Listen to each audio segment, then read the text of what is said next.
anh chân xong đấy luôn na luôn là chuan hồ dai cần đấy toang toang ngồi rồi chuyện đan thì mà nó hi ba tu tak ani ha kala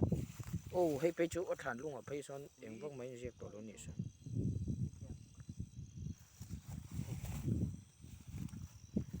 đấy ai cần hiểm đại tổ ri à bon về đâu chú này đấy chúng ta thằng nào tôi có đúng lẽ cần có săn tiếng về à han tiếng tổ lâu giang mà chuyện pa nên hen in tilim tổ ra kal angvel kan ni thế là thì var vô cái chuyện pa hi hot cọc mày làm travel thế nhỉ anh tôi ở về đây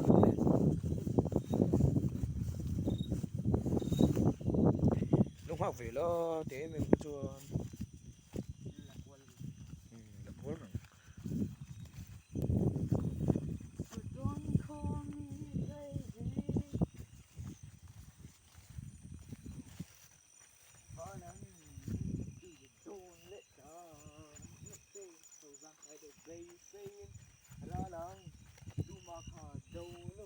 ấy chú đúng cháu mấy lần chiang thì luôn đi ôi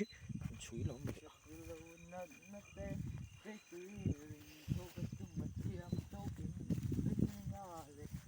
cái lăng bằng ai cái chân cái là chiang đâu đó là ai hi mual khăn nani na trên cái chuột tan cái mual hi nani mual hi nó thằng yêu mà thằng mual thar khu tan lại to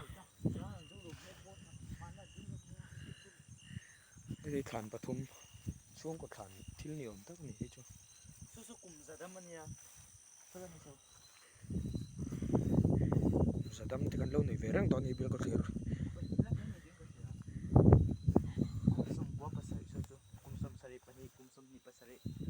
ấy chứ đúng lúc đó lần chiang thì luôn nhỉ cross lên mất răng hắn lâu trên chiều về mấy rồi cần mình đâu like and mình đâu subscribe sang về trước đó nha share and cái đó luôn cần buồn chân tổ chức nha với chú cần ven thản mua là chấp cần lết chân à chuan giặc đang à chuan thản mua đang cần vận toàn mền tao đòn mà xe quay mấy hôm nên mình à nôm liệt ven anh đi mấy lỗ mền nhưng mà bữa nay tụi ông lâu lẽ in sao vậy in mang trà vết bule một tuy măng trà cảm thấy vết sâu nè